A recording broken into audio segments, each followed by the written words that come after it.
Now we'll go to the eighth point.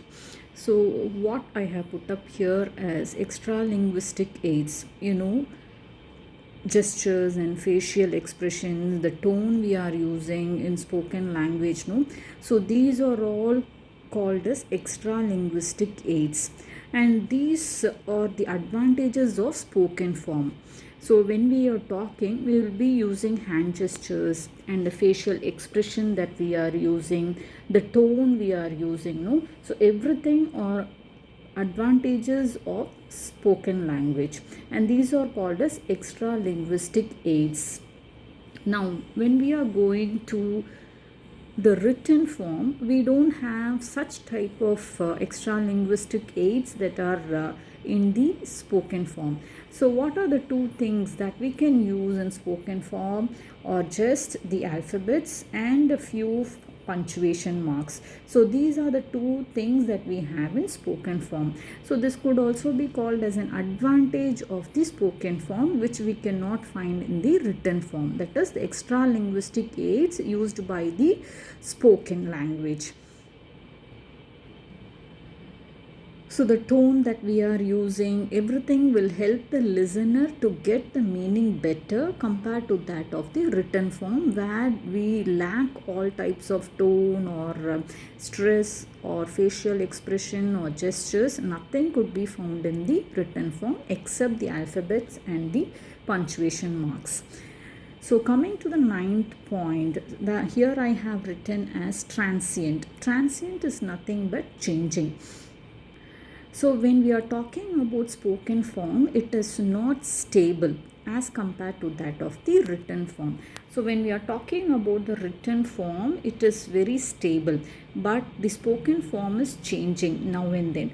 For example, as I was listing out the characteristics of the language itself, I told that language is not static. It will be changing, but the change is very slow and gradual. So when we are talking about the language English, so before, that is centuries before, it is called as Old English, used by Chaucer and many people. And after the centuries moved on, we got the Middle English. So Middle English and Old English, if you check, it will be totally different. Not totally different, but there will be difference between the Old English and Middle English. And crossing Middle English, what we have is the Modern English.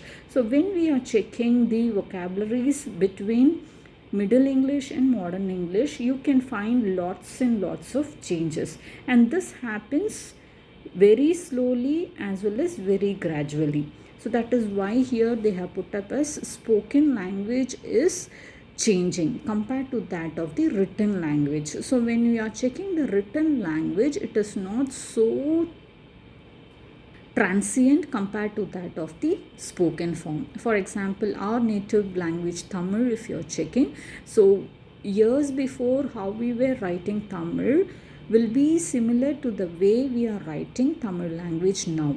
But just check the spoken Tamil years before to that of day-to-day Tamil spoken by the youngsters. It will be totally different. So that is what is put up in the ninth point. The spoken language is transient, changing, okay, compared to that of the written language, which is very stable.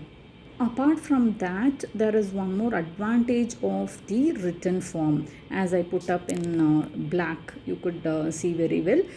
So when you are talking about the writing, so the advantage of written form is it acts as a means for preservation of literature or philosophy or whatever study, the thought process, everything could be preserved in the written form, which could not happen in the spoken form.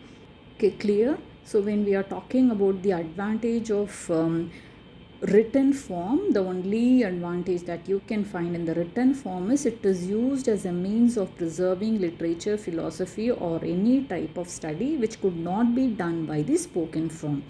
And at last I have put up so we cannot make one superior or inferior to the other, meaning that we cannot call speech to be superior or inferior to that of writing. Okay, similarly, you cannot call the written form to be superior or inferior to that of the spoken form. So when you are keeping a balance, both spoken as well as written form will be equal. Apart from that, I have put up here with 3 arrows, language. So language depends on the context, expression, and then the content, meaning that in which context you are speaking, that to be considered more when you are using the vocabulary or the style or whatever may be. So the context where you are speaking, everything will include the type of vocabulary or style you are choosing. And the second one is expression. So in a particular context, how you want to express yourself, depending on that, you will be selecting a set of linguistic elements. And thirdly, the content. So depending on the matter you want to convey, so depending on that, you will be choosing a set of elements. So these are the 3 things that you have to consider when you are using your language for communication.